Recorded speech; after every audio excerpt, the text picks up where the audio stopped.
Olá, pessoal, estamos começando mais um episódio do Foca na Causa. Hoje nós estamos aqui na parte 2 com o Dr. Diogo Pasquale Nones, que é neurologista, e a Glauza Min, que é uma mãe atípica. Nós estamos aqui para falar sobre os medicamentos, falar sobre autismo, TDAH, e se tem tabu ou se dá para a gente usar o medicamento com as pessoas que estão aí passando por esse processo. Seja muito bem-vindo, nós estamos na parte 2, Glau e Dr. Diogo, desse tema. Deu certo a parte 1, então. É a parte 1 e a parte 2 aqui desse mês de conscientização do autismo, né? Exatamente. Que é muito importante a gente falar o ano todo. Mas, como esse é o mês que mais se concentra, né, o diálogo, a fala sobre o autismo, claro, a gente precisa estender para o ano todo, porque isso é para a vida inteira, na verdade. Então, sejam muito bem-vindos novamente. Vamos partir para a parte 2 hoje. Bora lá. Muito obrigada. Obrigado, Cláudia, mais uma vez. Por que é que existe ainda tanto tabu? Doutor Diogo, essa aqui vai ser direcionada, né? Vamos lá, então. Por que existe tanto tabu ainda em relação, assim, ao TDAH e ao autismo? Devo, não devo? Vai ficar dopado, não vai? Fala para nós aqui, doutor. Primeiramente, mais uma vez, brigadão, Cláudia. É um prazer estar com você, com a Glau, aqui no podcast mais uma vez. Isso é um fato. Existe muito tabu ainda, Cláudia, sobre os medicamentos. E eu vim de uma mãe que a minha mãe era totalmente contra medicações, tá? A minha mãe era uma pessoa que, um lado foi muito bom, porque ela evitou que a gente tomasse muito antibiótico na infância. A gente sabe que hoje isso tem uma influência bem grande na microbiota intestinal, em tudo isso. Por outro lado, as pessoas têm que entender uma coisa. O transtorno de verdade, ele traz prejuízo para as pessoas. Então, se você tem uma criança, por exemplo, que está no espectro autista, nós temos já ciência falando que, por exemplo, o sono não é igual das outras, o comportamento não é igual das outras, e aí você criou esse tabu por medicações até antigas. Para você ter uma noção, Cláudia, quando a gente fala de anticoncepcional, por exemplo, nós temos pessoas vivas ainda, em 2026, que passaram por aquela fase de entrada dos anticoncepcionais no mercado. E era em miligramas a quantidade de hormônio. Claro que dava um monte de efeito colateral, um monte de problema posterior ao uso do medicamento. E agora está em microgramas, porque as coisas evoluem. E para a medicação também foi assim, quando a gente fala de saúde mental. Apesar de nós termos antidepressivos, ansiolíticos, até neurolépticos, que são classes medicamentosas que nós usamos para o espectro autista e para o TDAH, que são de décadas, várias décadas passadas, as formulações melhoraram, as questões de efeito colateral elas melhoraram bastante. Então, nesse contexto todo, nós temos tabus de representações ainda antigas, de pessoas que olhavam para aquelas crianças, aqueles jovens, e viam eles de forma dopada, passando mal, náuseas, vômitos, dor de cabeça o tempo todo. E hoje nós temos um perfil muito mais seguro de medicamentos, e que às vezes a pessoa, com aquela noção ainda de antigamente, ela fala, não quero dar para o meu filho e para minha filha, só que deixa ele sem dormir, isso piora os sintomas. Deixa ele ou ela mais agitados, isso piora todos os sintomas. Impede que essa pessoa evolua nas terapias, isso também piora os sintomas.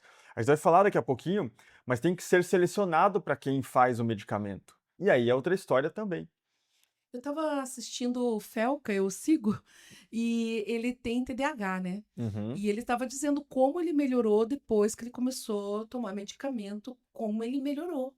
Sim, sim. Em relação ao TDAH dele, que ele sofria muito tudo isso, inclusive pensamentos intrusivos, né? Então, fica a dica.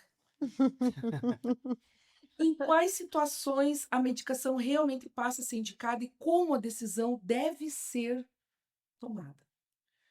Perfeito. Primeiro, um diagnóstico bem feito. É tudo. É tudo. A Glau passa por essa situação, ela sabe disso. Uma Então, investigação. as medicações foram queimadas no mercado, Cláudia, por quê? Do TDAH, por exemplo. Porque hoje nós temos pessoas que compram no mercado negro esses medicamentos, fazem o que a gente chama de doping cognitivo, em que não tem controle nenhum, tomam doses não controladas, sem orientação nenhuma, por exemplo, para estudar. E não tem receita, não tem acompanhamento, ou pessoas muito mal diagnosticadas que ganharam laudos em 10, 15 minutos e junto disso uma receita. Porque o verdadeiro TDAH, pela minha experiência, e isso a literatura mostra também, ele vai muito bem com os medicamentos. Ele melhora, todo mundo vê ele melhorando e fala assim, nossa, parece um míope que colocou um óculos e passou a enxergar o mundo. Ele melhora muito. Então, primeiramente, bons diagnósticos. Segundo ponto, o que você quer melhorar com a medicação? Qual é o teu objetivo? Eu não consigo melhorar a má educação com a medicação. Por exemplo, se ele maltrata animais, se ele maltrata pessoas, não é um medicamento que vai melhorar. É comportamental, é uma intervenção comportamental. Agora, eu tenho ali uma criança no espectro autista e esse é o maior relato dos pais. Olha, meu filho não dorme nunca, deu meia-noite, eu e meu esposo estamos acordados porque ela não está dormindo, ela dorme 3, 4 horas por noite. Tem que consertar isso. E não tem outra função do medicamento que não seja fazer essa pessoa dormir, mas o comportamento melhora bastante também. E aí é uma cadeia de eventos que a gente vai ter que analisar muito bem, né? Falando um pouquinho sobre o que o Diogo colocou, sobre a parte do sono, o transtorno do sono, ou distúrbio do sono, como nós ouvimos e nós sempre levamos para dentro de casa, é com uma rotina estruturada também. As famílias elas precisam aderir a uma rotina estruturada. Conhecer a medicação é o primeiro passo para aceitá-la. Ter um bom diagnóstico é algo assim fantástico. Em 15 minutos nem nós conseguimos falar sobre os nossos filhos.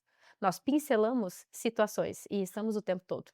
Então, quando uma mãe vai num consultório e a consulta é de 5 a 15 minutos, o laudo sai pronto, desconfia.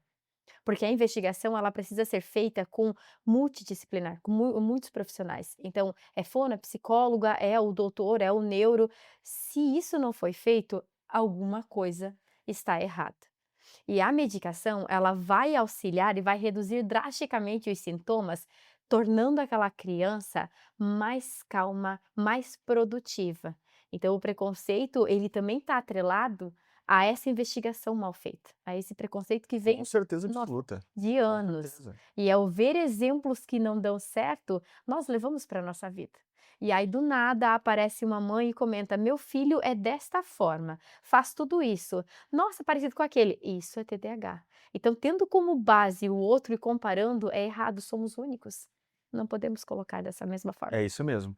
Existe uma idade certa para começar a dar medicamento Po- ou depende de cada caso? Pois é, isso está dependendo hoje, Cláudia, dos estudos. Por exemplo, um medicamento muito clássico, que é a risperidona no espectro autista, nós temos uma idade que não houve pesquisa abaixo disso, 2 anos para cima, por exemplo, você pode, em tese, começar.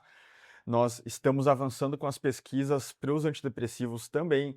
A Europa, por exemplo, já está usando esse talopram, que é um antidepressivo já com 12 anos de idade, com 10 anos de idade. Então você vê hoje os medicamentos tendo um perfil de segurança em idades que antes a gente não sabia se tinha ou não. Portanto, depende muito de como essa criança, esse jovem, ela está atuando. Se eu quero, por exemplo, melhorar naquele momento, eu tenho pessoas no consultório que têm 13, 14 anos que estão muito bem hoje sem os medicamentos e não tem por que eu introduzir nada para eles. Agora, eu já vi crianças na PAI, por exemplo, muito jovens, com 3 anos, que a mãe falava: olha, eu não aguento mais, eu preciso de medicação. Porque não está comendo nada, está Uma com reta. seletividade alimentar, então a gente usa até um efeito colateral da risperidona, que é aumentar o apetite para essa criança talvez comer um pouquinho mais. E a gente faz algumas coisas que são em conjunto. Não tem uma idade definida, não tem qual medicamento vai ser uma caixinha para todo mundo ali, ó, todo mundo toma esse, todo mundo toma aquele. A resposta ela é diferente para cada um, por uma simples razão. Nós temos genéticas que são diferentes, metabolizações de medicamentos que são diferentes. O nível do espectro autista influencia no nosso objetivo também. Então são várias questões, Cláudia, que vão acabar culminando no sucesso ou insucesso do medicamento. E ter uma experimentação mesmo do medicamento, né? Que eu até estava comentando aqui com o Dr. Diogo no intervalo que é, eu tenho sobrinho que usa medicamento e Uhum. como foi difícil adequar, mesmo com o Busque, que ele tomou quetiapina, né? Aham. Então também teve um processo de adequação, né? Onde a dosagem, às vezes o remédio não dá certo, né? E às vezes a dosagem, ou aumenta ou Perfeitamente. diminui, né, doutor? Exatamente. E Eu lembro que quando começamos com a medicação, houve muito preconceito por parte minha, por parte de mãe, porque qual é a mãe que aceita medicar se você tem um controle e você tem uma criança que adoece facilmente, inflama facilmente, fica, né, chega o inverno, a mãe já tem em casa uma farmacinha. E aí dá mais uma medicação para ele, então você precisa ponderar se isso é válido ou não. Mas o achismo dentro da família é complicado. Eu acho que não vai dar certo. Tem ou não suporte médico? Não, eu vi que aquilo não funcionou. Eu vi no Google. Eu vi no Google, isso acontece muito. Ai, essa medicação funciona no meu vizinho. Doutor, tu consegue receitar para o meu filho? Porque lá funcionou. Isso é muito complicado, Bem porque comum. com o Arthur, nunca funcionou o que o vizinho usava. O Arthur foi testando. Nós fizemos todos os testes de medicação. O que influenciou nele? Uma dose muito baixa. Melhorou nisso, Glau, mas nisso tá dando errado. Vamos tentar? Então, essa comunicação clara e objetiva, ela precisa acontecer com terapeutas, com os médicos e com a família. Porque a criança, ninguém quer prejudicar uma criança, nós estamos vendo ela em sofrimento. Então é óbvio que queremos auxiliá-la. Se a medicação ele servirá para essa função, o porquê não tentar? E lembrando, não existe receita pronta, exceto que o doutor Pra ninguém. passa. Não tem como você dizer isso vai dar certo, é um tiro ao alvo. Não é. Com os transtornos, no caso do Arthur, nunca foi. E já tentamos falando de TDAH, Ritalina e Atenta. Ai, Glau, Ritalina isso e isso. O Arthur foi lá por indicação médica e demos Ritalina. Meu Deus! Eu pensei que o menino ia colapsar. Simplesmente ele teve todos os efeitos rebote que tem na bula. Uhum. Tudo. Aham. Tudo. E o doutor comentou, pode dar o efeito rebote. Uma semana, efeito rebote em tudo. Ele não concentrava, ele falava, mamãe, eu vou desenhar. Mamãe, eu vou desenhar. E a cabecinha dele, assim, ó, a gente sentia vibrar. Uhum. Aí foi onde nós comentamos com o doutor, não funcionou. E aí tentamos o Atenta e hoje é o que funciona Uhum. nele. E ele é agitado, ele é impulsivo, ele é desatento, porque o dele não basta ser TDAH, tem que ser Uhum. combinado. E com a medicação, tem dias que ele está assim. Eu fico pensando hoje, e se eu não aceitasse a medicação? Como o meu filho estaria hoje no primeiro ano? E que conselhos o doutor Diogo dá nesse momento? Aí que tá, Cláudia, porque o maior medo dos pais é que a criança vicie no medicamento, que a criança tenha um efeito colateral muito grave, só que o que eles não sabem, e isso não é julgamento, não é nem crítica, é porque eles de fato não sabem, Uhum. é que todo transtorno neuropsiquiátrico abrevia a vida da pessoa, não é nem assim qualidade de vida, abrevia a vida. Existem relatos, por exemplo, que depressões não tratadas reduzem entre 10 e 15 anos a vida de uma pessoa. Tenho certeza que essa é uma informação que muita gente não sabia. Não sabia. Não. O TDAH, inclusive, teve um estudo recente lá que foi publicado no JAMA, que quando a pessoa TDAH verdadeiro foi medicado, ele reduziu em 21% todos os tipos de mortes no TDAH, Uau. inclusive até naturais. Então, esses são números extremamente expressivos. E aí você olha para uma pessoa que não está medicada e ela está ali sofrendo com sono, ela está sofrendo com comportamento, ela está sofrendo porque ela sofre bullying na escola, Bullying. ela não está indo bem na escola, a autoestima lá embaixo, ele já tem uma tendência maior a ter depressão e ansiedade do que outros, que são típicos. Você está apenas fornecendo para ele mais comorbidade, mais problema, mais doença, e porque nós temos um discurso muito fácil na internet, Cláudia, que é aquela coisa do a indústria farmacêutica está acabando com a tua vida, ela está te matando. Eles não são bonzinhos, ninguém está falando isso, mas eles não são maus como pintam. E aquela pessoa que te entrega recursos naturais também não é boazinha, porque eles cobram muito bem isso para fazer isso. Sim, exato. Eu falo, se você achar que alguém é bonzinho, olha quanto tá cobrando uma consulta para te entregar suplemento, para te entregar isso. Cara. Não, é um trabalho como qualquer outro, só que essa pessoa tá fazendo um marketing um pouquinho diferente. Tá? E aí ela pega lá uma coisa que não tem tanta validação e fala que você está se intoxicando o teu filho, e eu garanto para vocês, por tudo que eu já estudei, meu mestrado foi em TDAH, por exemplo, tem uma segurança gigantesca em fornecer essas medicações, até porque você não vai fornecer para a vida inteira. A partir do momento que você deu para a pessoa um medicamento, ela fez terapia, o que eu estava falando que ela no intervalo também amadureceu, passou pelo processo de amadurecimento, entrou na puberdade, passou por tudo isso, ela vai criar uma consciência de como ela funciona, como ela vai estudar, e aí é o momento da gente falar, vamos retirar um pouco o teu remédio e ver como que você fica, e dá certo. Porque o doutor está falando agora, né, sobre essa questão do... que é um placebo, né?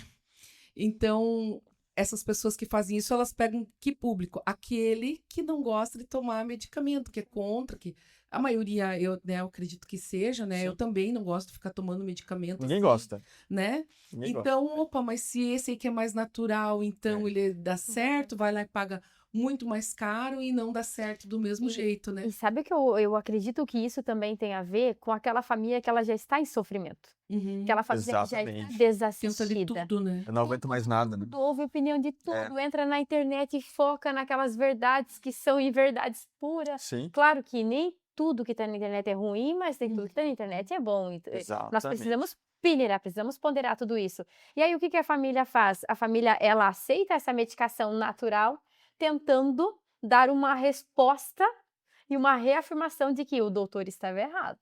Não irei na farmácia, não preciso disso. E aí que está o problema, é aí que está o medo. Porque eu estou passando na fase da agitação, da floração do TDAH.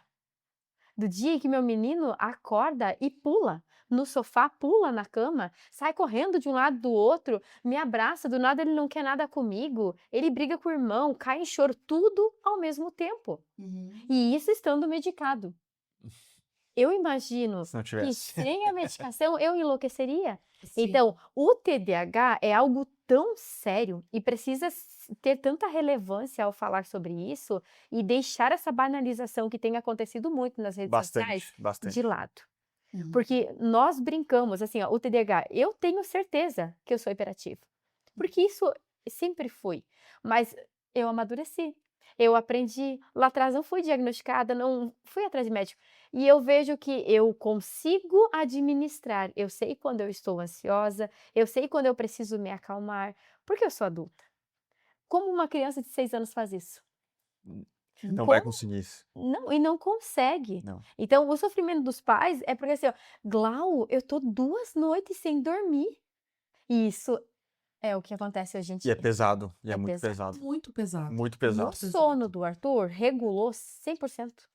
Uhum. O Arthur era aquele de deitar com a cabecinha na foca e acordar no chão. Aham. Ele caiu muito. Esse, eu quero, desculpa te interromper, tá, Glau, mas eu quero emendar isso, Uhum. porque parece paradoxal, você dá um medicamento estimulante e a criança dorme melhor. E isso é um fator que mostra que é um TDAH verdadeiro. Tá?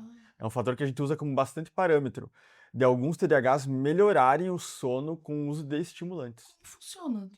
O que acontece? O cérebro do TDAH, primeiramente, a gente tem que tirar de cena que o TDAH é desatenção. Não é só isso, é muito mais coisa. É que o nome confunde as pessoas. Nós temos hoje vários estudos mostrando, Cláudia, que existe uma falha de conexão entre várias áreas do cérebro. Então, o TDAH ele tem principalmente um problema de função executiva, que é o que o córtex pré-frontal faz. Então, falta controle inibitório, falta flexibilidade cognitiva, que é o conseguir, por exemplo, mudar de tarefa. Falta você falar o que você pensa somente na hora que deve ser falado, né, Glauco? Isso eles soltam bastante. Você está no meio de uma conversa Aham. séria, vem o Arthur e fala qualquer coisa e você só olha, desculpa. Acaba com a conversa. Uhum. Então é por causa disso, Cláudia, porque você coloca eles nos eixos para funcionar melhor várias partes do cérebro que não estão funcionando. E aí você não estimula uma ansiedade, você, pelo contrário, você controla uma ansiedade. E aí você consegue, opa, eu tô mais controlado, eu tô mais tranquilo, eu tô mais produtivo. E aí a pessoa regula a vida dela diante disso, tá? Claro que existem pessoas que são TDAHs verdadeiros, que eu já tive que tirar medicamento, por quê? Porque o medicamento faz o que a gente chama de anorexia, que é uma perda de fome que é bem exacerbada. Então você pega ali uma criança, um jovem que é bem magrinho, e você dá para ele uma perda de fome, é bem complexo, tá? Só que no contexto geral, essas readequações são bem verdades. Elas acontecem muito, verdadeiramente acontecem. E Outra, só gostaria de falar que quando o doutor fala verdadeiramente TDAH, porque tá na moda falar que todo mundo tem TDAH, é por isso que o doutor tá Uau. falando isso? banalização, Muito, Cláudia. muito. Banalização. O que acontece, Cláudia?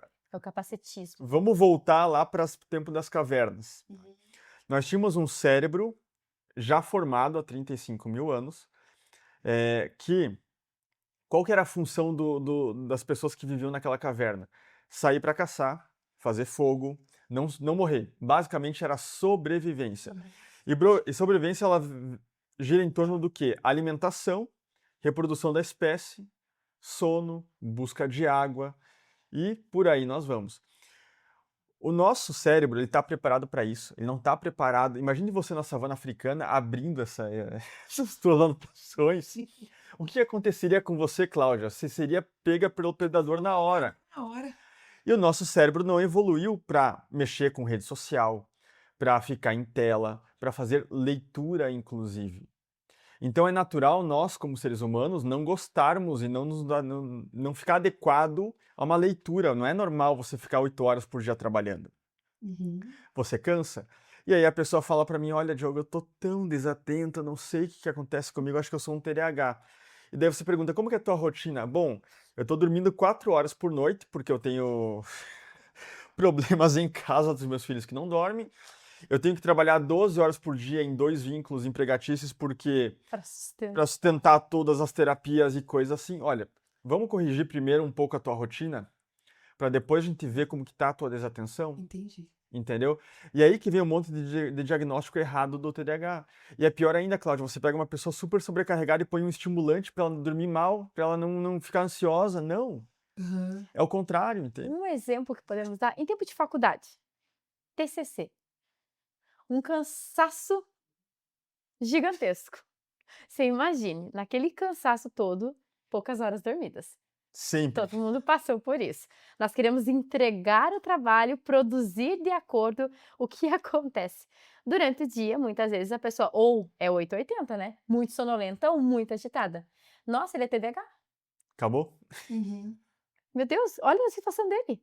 Ele esqueceu a chave do carro em casa. Ele é TDAH?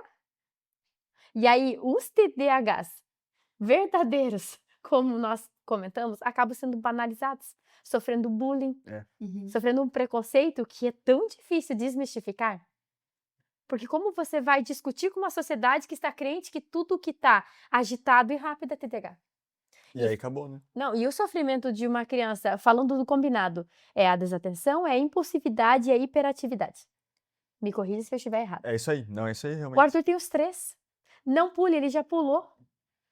Calma, ele correu, Uhum. Escalou escalou. alguma coisa. Filho, a rua, o carro parou, mas ele passou. Uhum. Ele não escuta. E quando ele escuta, é um flash. Você fala assim, filho, aí ele dá aquela pausa. Filho, não compreende. Então, a parte de execução influencia muito lá em casa. Tarefas pequenas. Eu preciso passá-las pausadamente. E isso tudo com medicação. E Glau, você já sofreu julgamento por dar... Já. Já. Porque ele é muito agitado. Muito agitado. Uhum. E ele, eu preciso sempre lembrar, e eu falo em todas as redes sociais, todo mundo, ele é uma criança. Uhum. Criança é agitada por natureza, a criança está descobrindo um novo mundo. Uhum. Criança quer subir em árvore. O que torna-se limitante? Pular de 1,5 metro, 2 metros. Mas eu digo em relação à medicação. Já sofri ao ponto de falar assim, até assim da família. Olha o que você está fazendo com teu filho. Você viu como ele está sentado? Ele nem olha para você. Ele está drogado? Vamos falar com a medicação? E aí, no começo, aquilo me feria muito. Muito, porque eu pensava, ai, não basta ser o autismo, não basta ser o TDAH, agora tem o transtorno do sono, ai, ainda a medicação. Aí eu olhava, eu vou conversar com o doutor, porque eu acredito que ele não está errado, ele não está tentando ganhar dinheiro vendendo medicamento, porque não passa por ele. Não. Glau, eu ouvi muito. Não, jamais. Glau, olha só, ele toma 2 medicamentos, ele vai pro 3º. Pare e pense. É uma droga. Vamos desmamar seu filho? Vamos tirar a medicação? E aí foi tanto, e eu ouvindo e lendo. Aí chegou num ponto que eu coloquei assim: ele é meu filho. O doutor, quem leva sou eu. A rotina, quem enfrenta sou eu. As dificuldades e as conquistas sou eu. Então eu tenho que decidir por ele. Quando ele crescer, quando ele não precisar desse suporte, chegar na adolescência que eu rezo para que diminua todos os sintomas, é claro que vai ser desmamado. É claro que vai passar. Eu também não sou louca Displicente. e displicente com Sim, certeza sim. de chegar fazendo assim, filho, isso aqui, isso não. Não. Eu preciso entender que eu estou aprendendo todos os dias. E, doutor Diogo, nesses casos como o da Glau, que a família vem e dá o seu palpite, Que conselhos o doutor daria nesse momento? Assim, ó, eu sou mãe, né? A Glau, mãe atípica, daí vem alguém da família. Olha o que você tá falando, fazendo com o teu filho. Primeiro, Cláudio, eu acho que é o que a Glau falou realmente. Hum? Cada um cuida de sua vida, porque você já viu alguém questionar? Você já viu alguém questionar? Fato. Tem que ir na lata, porque é verdade isso. Já viu alguém questionar alguém que toma remédio para diabetes? Chegando aqui, por que você toma esse remédio para diabetes? Que besteira que você tá fazendo da tua vida, não sei o quê. Pro Ou coração. um coração. E assim, e seriam situações muito mais criticáveis, por quê? Porque a pessoa não escolheu ser TDAH. Ela não escolheu ser espectro autista. Tem uma base genética gigantesca. Agora, muitos dos diabéticos, eles conquistaram o diabetes na vida dele pelos hábitos de vida, por coisa assim. E ninguém chega para eles batendo nas costas toda hora, olha, o que você conquistou, parabéns por toda a cerveja que você tomou, parabéns por todo o doce que você comeu. Vai lá e come chocolatinho.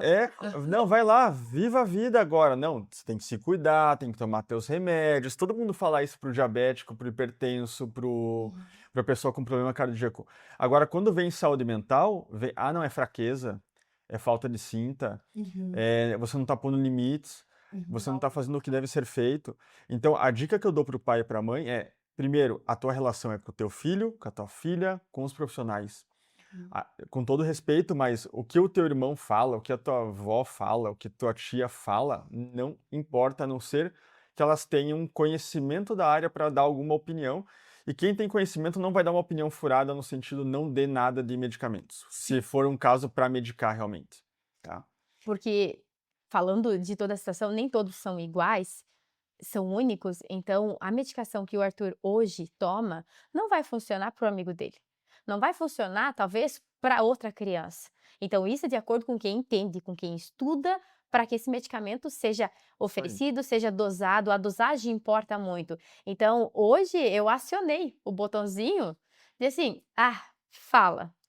Pode continuar, deixa abaixo, porque eu sei o quão produtivo o Arthur é e o quão maravilhoso ele se tornou. E isso também é dele, mas esse aparato, que é um detalhe em tudo o que nós fazemos, tem um progresso e uma influência incrível. Incrível. Gente, a conversa tá maravilhosa, né? Se você está acompanhando a gente, curte, comenta, compartilha. Se não tá inscrito, se inscreve no canal. E a gente agora vai focar no café. A gente vai fazer a pausa agora para tomar um cafezinho junto comigo.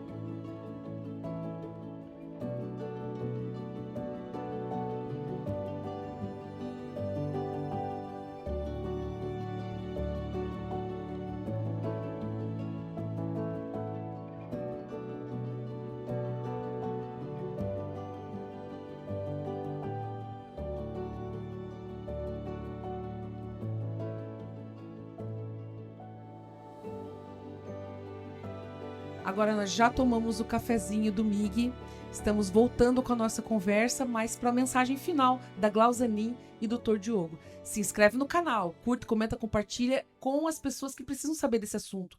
Medicação, tomar um medicamento, tá dentro do espectro autista, TDAH, vem, curte esse canal, comenta e vamos lá. Mensagem da Glauzanin para vocês agora. Falar sobre medicamento é muito difícil quando não conhecemos, mas não dar espaço para conhecer, não buscar informações e dar credibilidade a doutores também nos deixa num mundo imprevisível e invisível. Quando nós comentamos com as famílias sobre a possibilidade da medicação, não é porque estamos receitando medicamento, mas é uma troca de experiência e comentando sobre o quão isso foi valioso para a nossa vivência, para o que estamos vivendo hoje. Então não deixe de acreditar. Eu sei que o desconhecido, ele traz um medo, ele traz um desconforto, mas é esse desconforto que nós precisamos sempre subir, precisamos sempre crescer. E nós vamos crescer acreditando e tendo toda essa troca com os profissionais que cuidam do bem mais precioso, que são os nossos filhos. Então, não deixe que a internet, que familiares, que amigos, pessoas que não conhecem a sua rotina, que não vivem junto com você, deem a opinião. Não deixe que elas se intrometam, porque quando você conquista e quando você faz algo pelo seu filho, sinta-se orgulhosa, é uma decisão que você tomou na sua vida. E para as famílias atípicas, vivam. Tem um mundo extraordinário pela frente. Busquem, acreditem, tudo é possível e nunca desistam dos seus filhos. Com a palavra, Dr. Diogo Pasquale Nunes. Muito obrigado mais uma vez, Cláudia Glau. Foi Obrigada. muito legal conversar sobre esse tema, né? Muito interessante. E para vocês que hoje nos assistem e nos ouvem, meu muito obrigado também por acompanhar o conteúdo do Foco na Causa. Curtam, compartilhem, porque é um trabalho muito legal, Cláudia. Parabéns mais uma vez pelo trabalho. E o que eu quero deixar de mensagem é: ninguém está tentando intoxicar as crianças, os jovens, não é isso. Nós temos hoje, como bem claro na nossa mente, e dentro de estudos, isso muito bem feitos, muito bem renomados, de que os transtornos causam enormes prejuízos para essas pessoas. E como eu disse, e a Glau falou muito bem também, nós temos que viver, nós temos um mundo fantástico lá fora. E eles também merecem estudar, trabalhar, ter família, desenvolver. E quando eu privo essas pessoas de um medicamento, muitas vezes eu estou privando eles disso. Eu não estou dando para eles um medicamento, estou dando para eles uma abertura de portas para fazer coisas que hoje eles não fazem. Imagine só vocês não conseguindo dormir todas as noites, como que você ficaria no dia seguinte? E tem crianças que estão assim.